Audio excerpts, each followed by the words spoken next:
Hi dears, welcome to grade 4 English, and today this is our third session in chapter 1, and we are going to recall the concept connection, punctuation and types of sentences.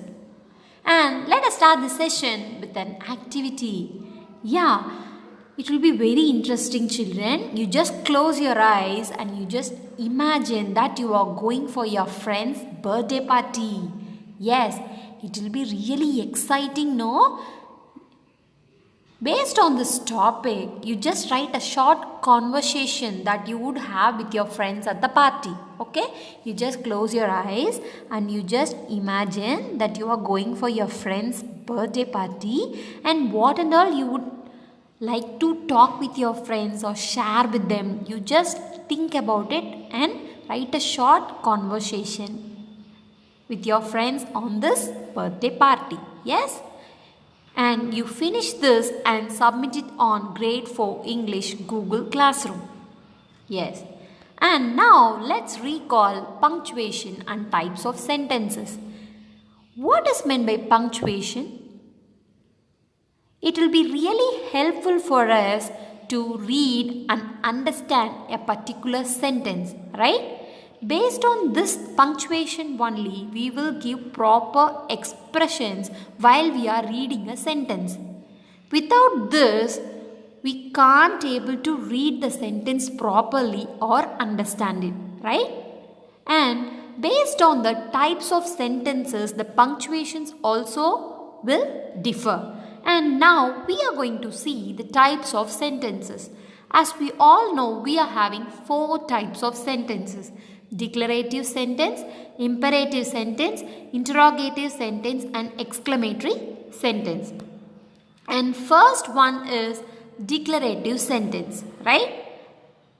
Sentence which begin with a capital letter and end with a full stop are called declarative sentences. These sentences state or say something. A normal sentence that gives clear meaning, and if it starts with capital letter and ends with full stop, we call it as declarative sentence. For example, it was a cloudy day. I went to market with my mother. And here there are some more examples. My cat is black.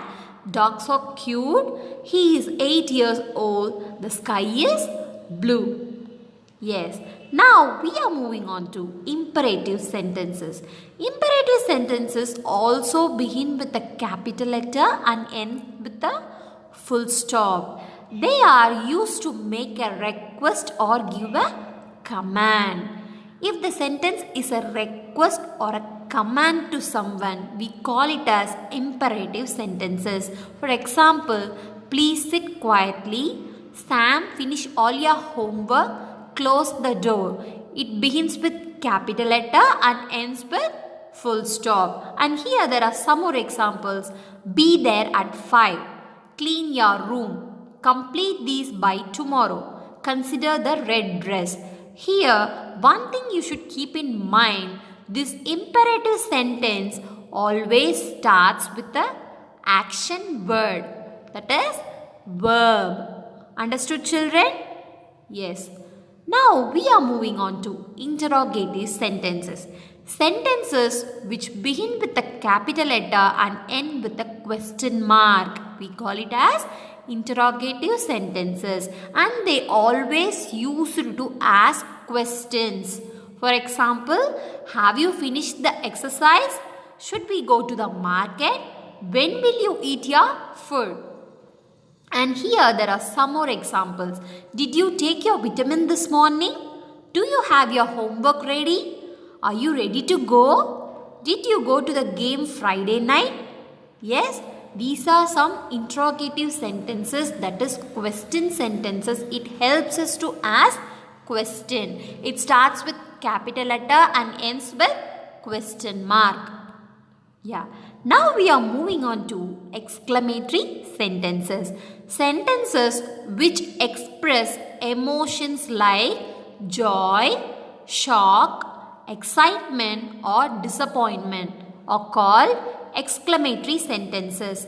An exclamatory sentence ends with an exclamation mark. Yes, the sentences in which we express our emotions. That sentences are called exclamatory sentences. It may be joy, shock, excitement, disappointment or sadness. Yes. For example, I am really worried about Ganesh. Stop, or else you may hurt yourself. That's fantastic. You have come first. And here there are some more examples for exclamatory sentences. What a lovely bouquet of flowers. That birthday cake was so good. Your puppy is such a cutie. Fantastic. Let's go. And these exclamatory sentences always starts with capital letter and ends with exclamation mark. Right? Yeah. Now, let's do an activity based on these types of sentences so that you will get a clear understanding of these ones. Right? And now, take your note and keep your pencil ready, children. And now we are going to do an activity. Let's punctuate. Yes? And first one is you write 2 sentences you would talk when you are happy or excited. You just think, okay, when you are very happy or when you are very excited, what are the sentences you will speak? You write any 2 sentences and don't forget to punctuate it. Right? Yes. And the next one is write 2 sentences you would talk when you are sad or angry.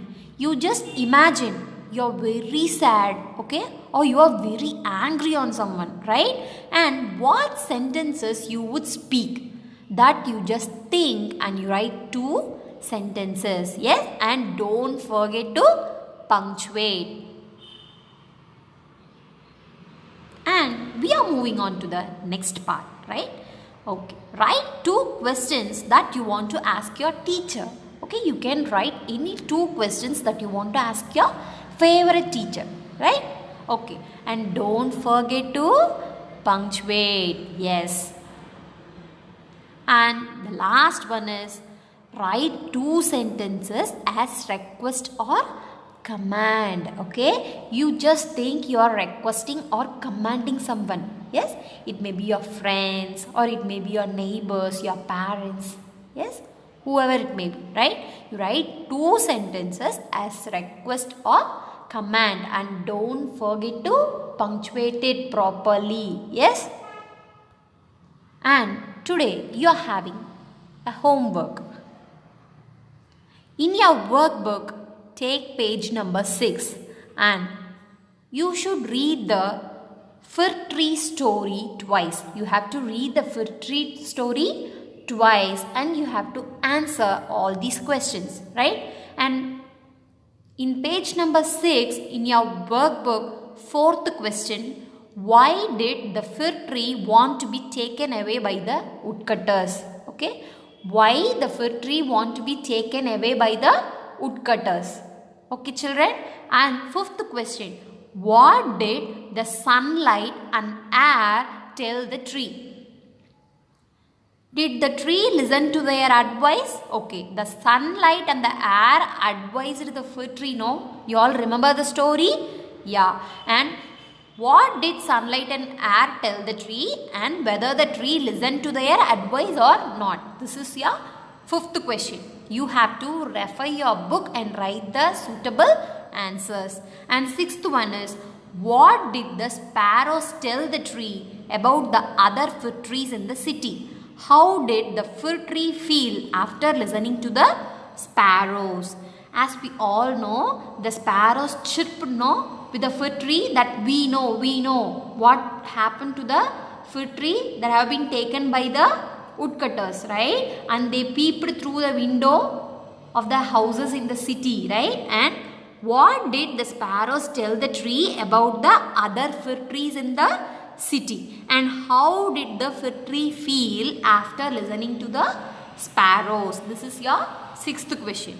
And now in your workbook page number 7, seventh question. What happened to the fir tree on Christmas? Okay, you have to refer your book and write the answers. Yes, children? And thank you so much. I hope you enjoyed this session with me, and if you have any doubts, you can post it in Grade 4 English Google Classroom. Thank you so much. Always stay home, stay safe.